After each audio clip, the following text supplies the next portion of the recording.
Portal de Convênios. Todas as notícias sobre convênios e outros acordos na administração pública.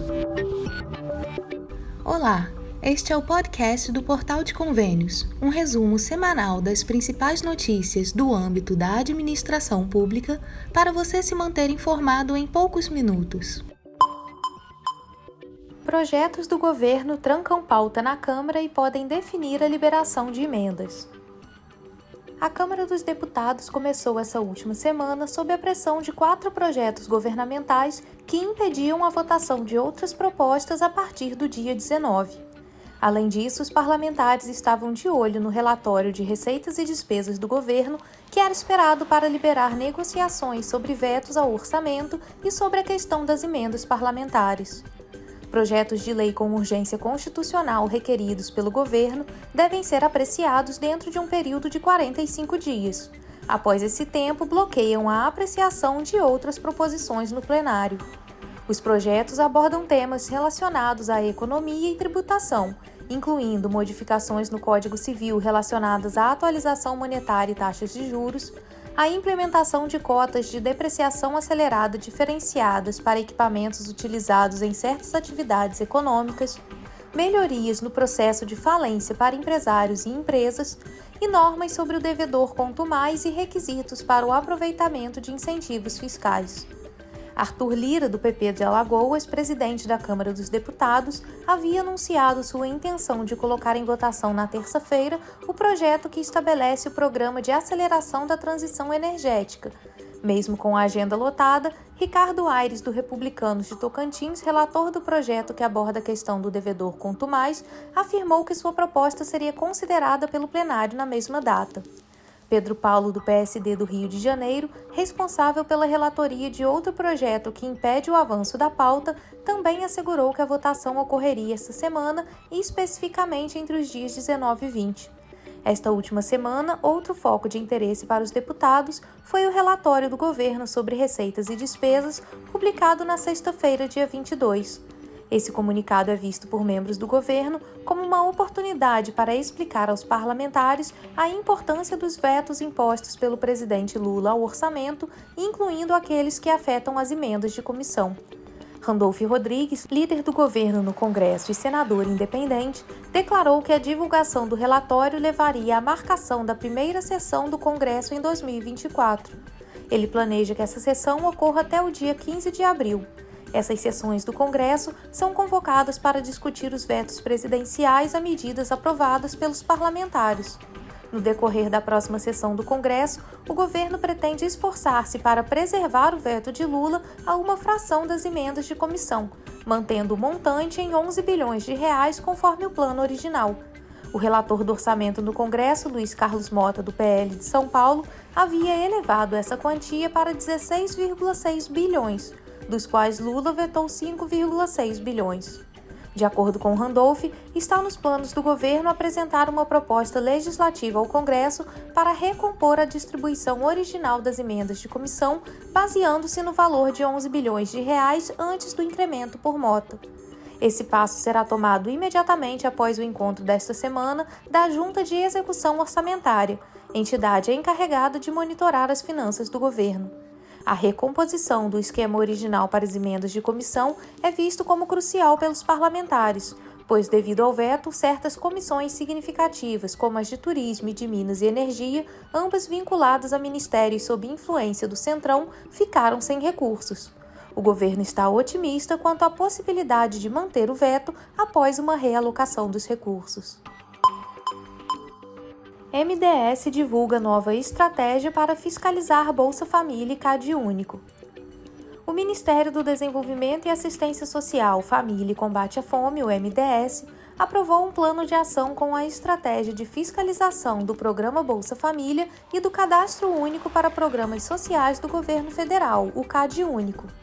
Conforme divulgado na portaria MDS número 969, de 15 de março de 2024, este plano estabelece a implementação de 8 estratégias específicas e a formação de 2 grupos de trabalho técnico. As ações incluem: Ação 1, construção do plano de comunicação da rede; Ação 2. Implantação de unidade de pesquisa, estratégia e gestão de riscos.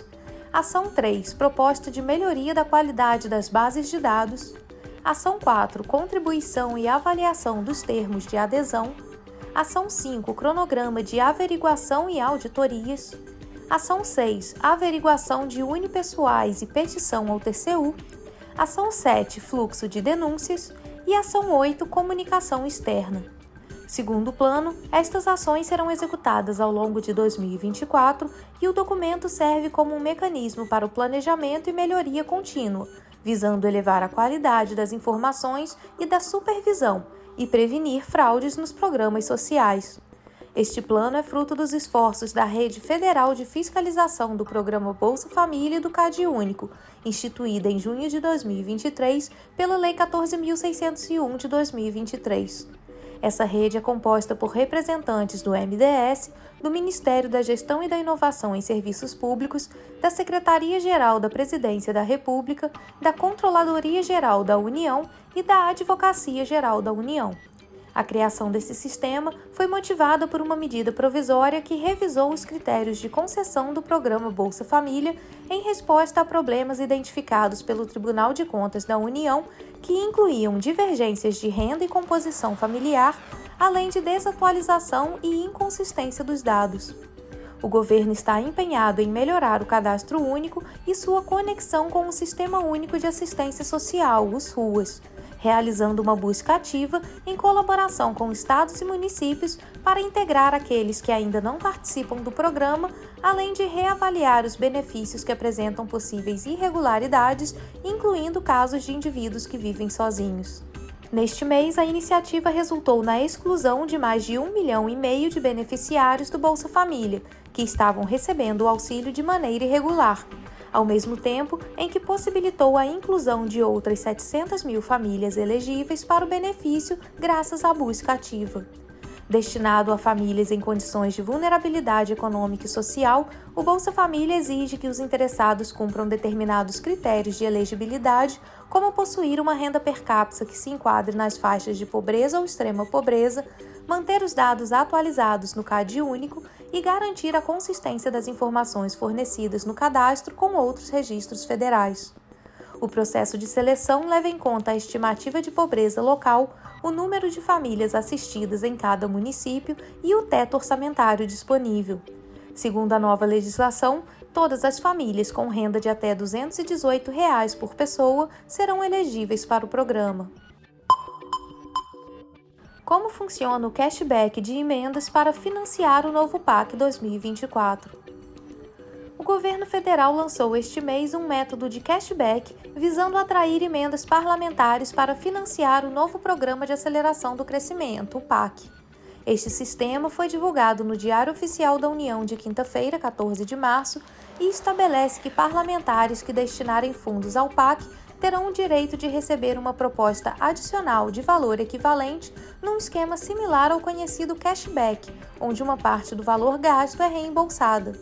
A manobra do governo pretende equilibrar o uso do orçamento após anos de crescente transferência de competência e recursos para o Congresso. Em uma tentativa de direcionar verbas para ações estratégicas, o governo apresentou aos parlamentares opções para direcionar suas emendas para projetos do PAC com foco especial em saúde, habitação e educação. Entre as propostas, destaca-se esta espécie de cashback para a construção de policlínicas, oferecendo uma contrapartida financeira do Ministério da Saúde para emendas de bancada, com o Executivo financiando uma unidade adicional para cada policlínica financiada pelas emendas. Além disso, o governo prometeu não contingenciar as emendas de bancada, assegurar que os projetos sejam habilitados tecnicamente e que a gestão do PAC facilitará a execução dos projetos, superando entraves burocráticos. A norma foi estabelecida em uma portaria conjunta assinada pelos ministros Rui Costa, da Casa Civil, Alexandre Padilha, da Secretaria de Relações Institucionais e Esther Dweck, da Gestão. O mecanismo de cashback orçamentário se estende também às emendas de comissão e de bancada, além das individuais. Nessa situação, os líderes e coordenadores de cada grupo têm a responsabilidade de escolher um projeto adicional, cujo valor deve ser igual ou menor ao do projeto original. Caso o parlamentar decida por alocar recursos de suas emendas individuais RP6 para projetos selecionados pelo PAC Seleções, conforme detalhado no item 1 do anexo 1 da portaria, ele poderá escolher um projeto adicional dentre os qualificados na mesma categoria com valor correspondente, conforme descrito em um segmento da portaria.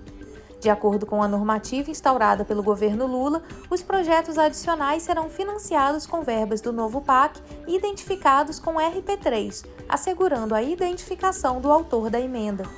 Existe também a previsão de que a cada 3 projetos de espaços esportivos comunitários financiados por emendas de um mesmo parlamentar, como quadras poliesportivas, o governo irá financiar um projeto adicional de igual categoria sugerido pelo legislador. Com o intuito de ampliar os recursos para o programa, o governo realizou workshops presenciais para assessores parlamentares, visando capacitá-los a aproveitar ao máximo o novo sistema, que inclui projetos nas áreas de saúde, educação e esporte. Está em discussão a possibilidade de expandir esse modelo para incluir também projetos do Ministério das Cidades. Inicialmente apresentada aos parlamentares de forma informal no ano passado, essa ideia acabou gerando dúvidas quanto à sua implementação. Fontes ligadas ao Planalto descrevem a iniciativa como uma estratégia onde todos ganham. Espera-se que esse novo formato dê aos deputados e senadores a impressão de que o valor de suas emendas foi duplicado. Por exemplo, em vez de apenas inaugurar uma unidade de pronto atendimento ou UPA com custo de R$ 2 milhões, um parlamentar poderia ser reconhecido por 2 obras, totalizando R$ 4 milhões em locais distintos. No entanto, avaliações do Planalto sugerem uma baixa adesão à modalidade de emendas cashback neste ano, devido às restrições impostas pela legislação eleitoral. A intenção é utilizar os próximos meses como período de teste e, se for bem sucedido, influenciar a elaboração do orçamento para o PAC em 2025 e a realização de projetos do programa no próximo ano. Essa estratégia proporciona ao governo a capacidade de financiar projetos do PAC Seleções que, devido a limitações orçamentárias, não poderiam ser realizados de outra maneira. Segundo as diretrizes da portaria, a emenda deve financiar completamente uma das obras. O Programa de Aceleração do Crescimento tem orçamento previsto em 2024 de R$ 54,2 bilhões. Esse montante tem a possibilidade de aumentar consideravelmente com a inclusão de emendas parlamentares cujos valores são comparáveis à dotação inicial. Os especialistas em orçamento, no entanto, consideram que, mesmo com essa possibilidade de aumento, o estímulo pode não ser suficiente em comparação com outras alternativas disponíveis para os legisladores direcionarem seus recursos. Um exemplo são as emendas especiais, apelidadas de emendas PIX, nas quais os fundos são transferidos diretamente para os governos municipais e o mérito pelo repasse é atribuído exclusivamente ao congressista. Marina Toge, diretora da ONG Transparência Brasil, comenta que o direcionamento dos recursos é interessante, porque um dos problemas das emendas parlamentares do jeito que estão hoje é que elas vão para todos os lados e não se tem uma coesão na execução orçamentária. Ao mesmo tempo, Marina afirma que é um pouco ingênuo. Os parlamentares terão, de um lado, a possibilidade de usar suas emendas no PAC, que também dá dividendos eleitorais ao governo. Ela questiona se o parlamentar vai querer mesmo contribuir com isso. Na sua visão, entre essa emenda cashback e uma emenda PIX, que ele pode dar para qualquer um com uma dificuldade muito baixa, é provável que ele fique com a emenda PIX. FPM, confira os 34 municípios que estavam com bloqueio de recursos esta semana. No dia 20 de março, a União destinou mais de R$ 880 milhões à segunda parcela do Fundo de Participação dos Municípios, beneficiando mais de 5.500 municípios no Brasil. No entanto, 34 desses municípios estavam impossibilitados de receber tal verba devido a bloqueios no repasse de recursos federais, conforme informado pelo Tesouro Nacional. Um desses municípios é Conceição do Almeida, localizado na Bahia. Com uma população de 17 mil habitantes, este município tem direito a receber mais de R$ 153 mil do FPM, mas encontrava-se com os recursos bloqueados desde 11 de março. Segundo Renata Barros, secretária de Administração e Finanças da cidade, o motivo do bloqueio foi relacionado a problemas administrativos, os quais já estavam sendo tratados para resolução. Uma revisão da parte da Receita Federal com relação ao cálculo do PASEP. Então, eles fizeram um detalhamento com fiscalização e aí esse auto, gerou aí essa multa para pagar. E aí nós pagamos e está bloqueado até fazer o desbloqueio. A gestora ainda informou que o desbloqueio já foi acionado junto à Receita Federal. Ela ressaltou a importância do FPM para a cidade, afirmando que é a principal fonte de manutenção do município, principalmente pela folha de pagamento. Na lista dos 34 municípios impedidos de receber o FPM, entre os estados com mais cidades bloqueadas está Sergipe, com 7 municípios. Entre os motivos que podem levar os municípios a terem os repasses federais bloqueados estão a ausência de pagamento da contribuição ao PASEP, dívidas com o INSS e outras questões burocráticas. O impedimento complica a situação financeira de municípios, sobretudo os menores, como explica o especialista em orçamento Dalmo Palmeira. Para um município que é muito dependente de FPM, praticamente significa paralisação do funcionamento das atividades básicas do município. Muitos municípios, a maior despesa é exatamente o pagamento pessoal. Então, o que ocorre, se isso se permanece durante algum tempo, é que vai atrasar a folha de pagamento, alguma coisa assim. Acesse portalconvênios.com e confira a lista dos municípios que até 18 de março estavam bloqueados de receberem recursos federais. Lula anuncia plano para reduzir violência contra a juventude negra. O presidente Luiz Inácio Lula da Silva anunciou na quinta-feira, 21 de março, o lançamento do Plano Juventude Negra Viva. Esse plano, que vai receber um investimento superior a 665 milhões de reais nos próximos anos, envolve a implementação de medidas interdepartamentais de 18 ministérios, visando a diminuição da violência letal e ao enfrentamento de outras vulnerabilidades sociais que impactam negativamente este segmento populacional, incluindo políticas que abrangem jovens negros, embora não se limitem exclusivamente a eles. O investimento total excede 1,5 bilhão de reais. Durante o evento em Ceilândia, região administrativa do Distrito Federal, Lula disse que o país não pode ficar estático diante do extermínio de jovens negros. Não podemos assistir apáticos ao extermínio da juventude negra do nosso país. Queremos nossos jovens vivos, com acesso a todas as oportunidades a que eles têm direito. Queremos um país com mais justiça social, menos desigualdade e sem nenhum tipo de discriminação. O racismo e suas consequências perversas que nossa sociedade resiste tanto a reconhecer se revela todos os dias nos mais diversos ambientes. O Plano Juventude Negra Viva foi articulado pelo Ministério da Igualdade Racial e pela Secretaria-Geral da Presidência da República e desenvolvido a partir das demandas dos próprios jovens. Em 2023, as pastas realizaram caravanas participativas em todos os estados e no Distrito Federal e escutaram cerca de 6 mil jovens. De acordo com o governo, a juventude negra representa aproximadamente 23% da população brasileira e a principal demanda desse grupo é viver em um país que respeita e investe na vida dos jovens negros. Com isso, o plano tem o intuito de promover mudanças estruturantes e duradouras para essa população. No lançamento do plano, a presidenta da UNE, a União Nacional dos Estudantes, Manuela Silva, citou dados do Unicef para destacar a importância do Plano Juventude Negra Viva. Segundo a Unicef, a cada 1.000 jovens negros, 4 são assassinados antes de chegar nos 19 anos. Nossa juventude negra não pode ter esse destino por falta de oportunidade.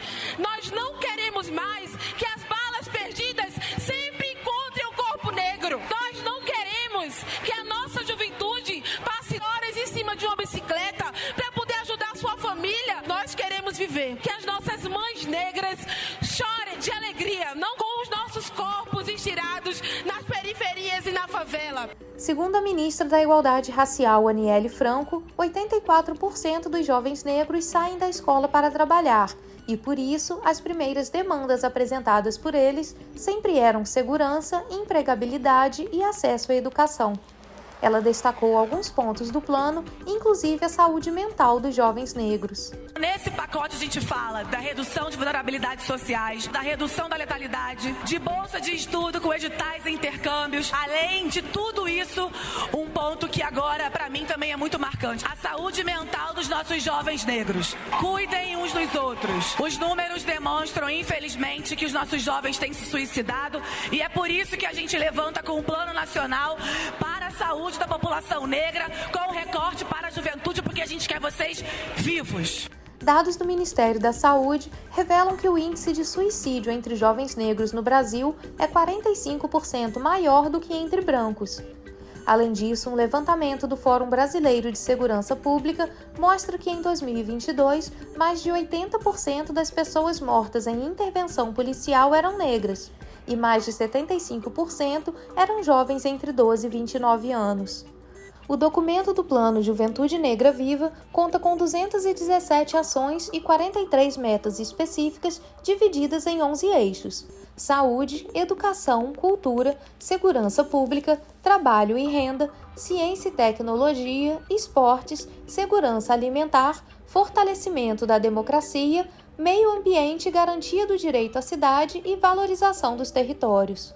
O governo listou as 10 ações prioritárias do plano: o Projeto Nacional de Câmeras Corporais com diretrizes, treinamento e capacitação para policiais. Criação do Pronasce Juventude, com bolsas de R$ 500 por mês para jovens negros em cursos de capacitação profissional nos institutos federais. Política Nacional de Atenção Integral à Saúde de Adolescentes e Jovens, com recorte de juventude negra e programa específico para a saúde mental. Bolsa de Preparação para Concursos da Administração Pública. Equipamentos de referência no âmbito do Programa Estação Juventude, revitalização dos céus da cultura e instalação de centros comunitários pela vida.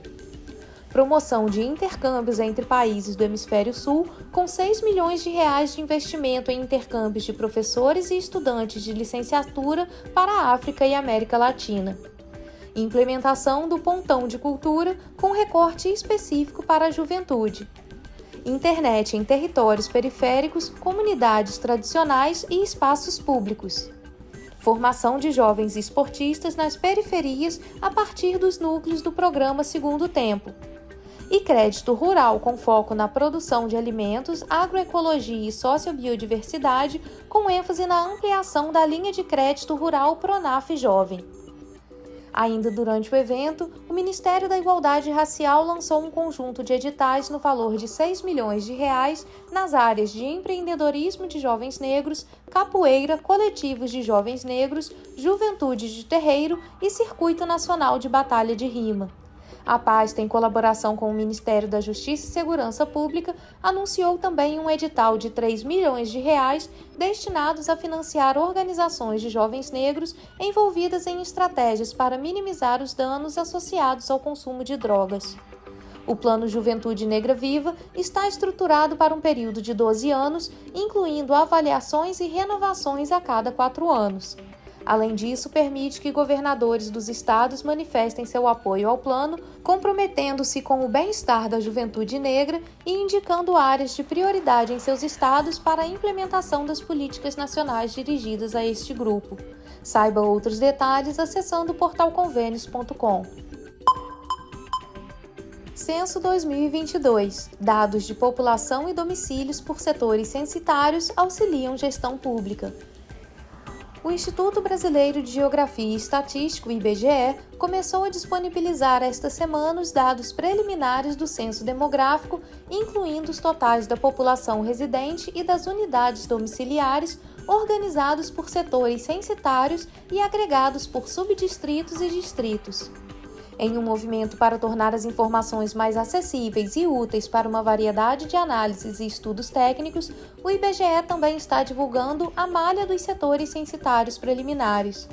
Esta malha inclui arquivos vetoriais digitalizados que representam o território brasileiro, permitindo a criação de recortes personalizados que podem atender a diversos interesses de pesquisa. Fernando Damasco, analista do censo, explica em detalhes sobre a malha de setores censitários preliminares. O IBGE está divulgando hoje a malha de setores censitários preliminares 2022. Essa malha é uma compilação de todos os setores censitários produzidos e utilizados pelo Instituto na realização de censos e pesquisas, mas principalmente nessa edição no Censo Demográfico 2022. Essa malha é composta por mais de 450 mil setores que conformam a unidade básica de organização das pesquisas e com destaque do censo demográfico. É a área de trabalho do recenseador, a menor parcela em que o território é dividido para a gente conseguir efetivamente garantir que todos os domicílios sejam contados e todas as unidades sejam efetivamente visitadas. Quando a gente divulga a informação por setores censitários, nós estamos colocando à disposição da sociedade um nível geográfico de desagregação, ou seja, de separação e agregação do dado estatístico no menor nível possível. Isso significa que a gente inaugura uma série de possibilidades de uso e de exploração, principalmente para estudos de caráter local, ou seja, aquela escala de maior proximidade com os usuários, a vizinhança, o quarteirão, o bairro e qualquer outro recorte através do qual o usuário queira efetivamente agregar informações do censo demográfico.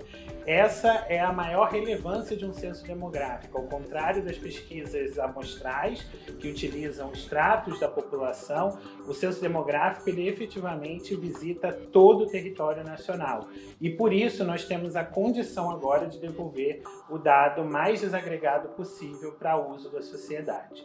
A malha de setores censitários ela também tem uma série de usos relacionados principalmente ao planejamento urbano, à gestão do território e, efetivamente, ao acompanhamento das transformações do território nacional, principalmente no que se refere ao adensamento populacional e de domicílios.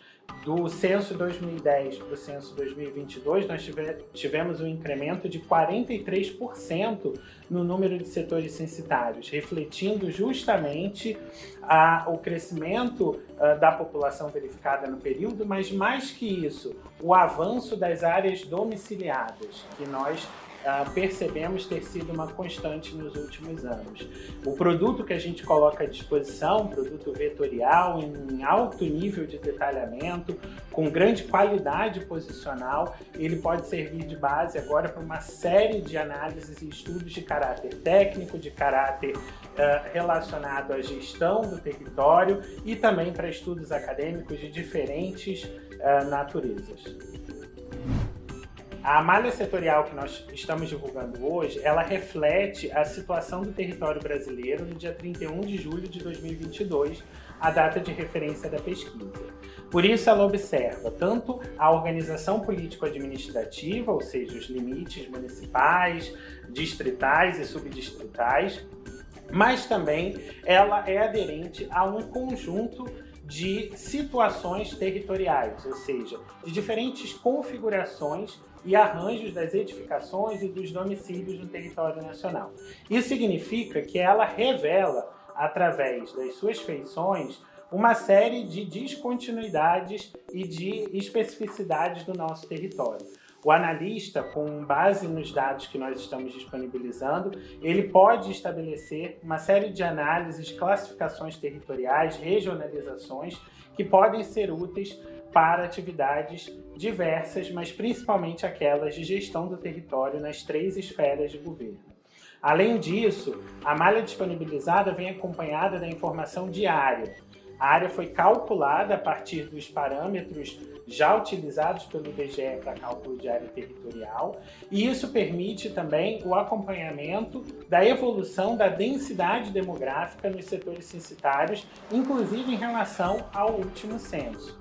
Com isso, a gente consegue entender as áreas que efetivamente estão se adensando, estão apresentando uma maior concentração populacional e domiciliar, mas também nós conseguimos efetivamente diferenciar padrões de ocupação e tendências de crescimento ou de retração populacional.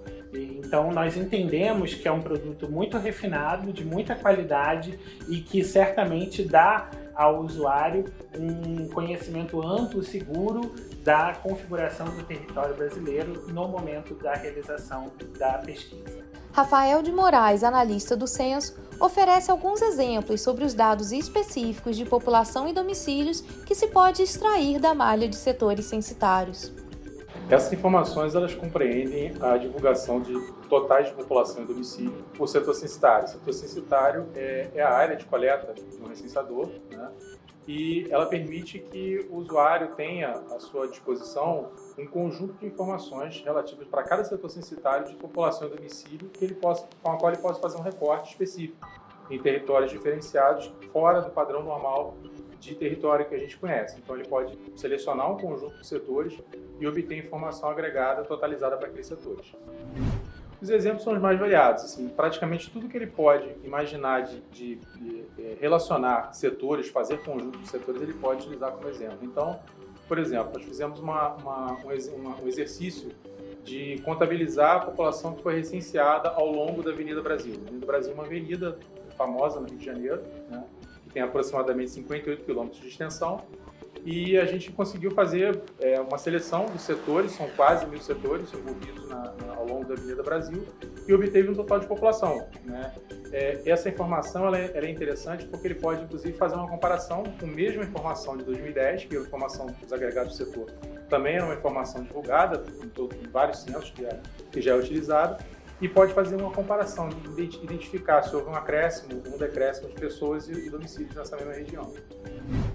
Bom, eu posso dar um exemplo também da questão da faixa pessoas que moram próximo do litoral, por exemplo, com um outro exercício que a gente fez, né?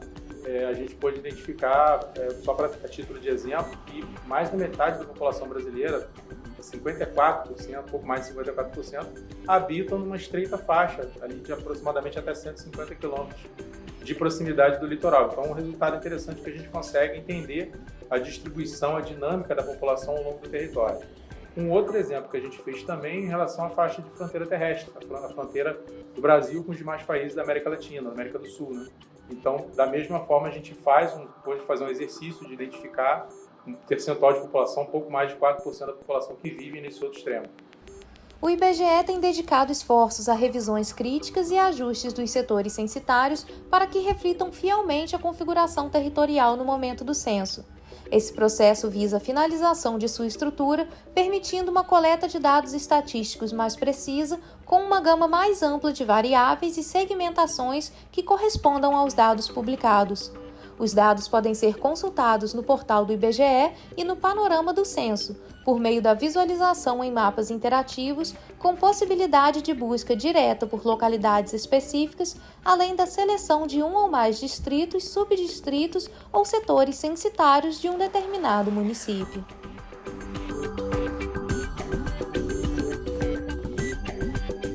Você ouviu mais um podcast do Portal de Convênios, te atualizando sobre projetos, prazos e ações em administração pública. Continue se informando em nosso site portalconvenios.com. Até a próxima!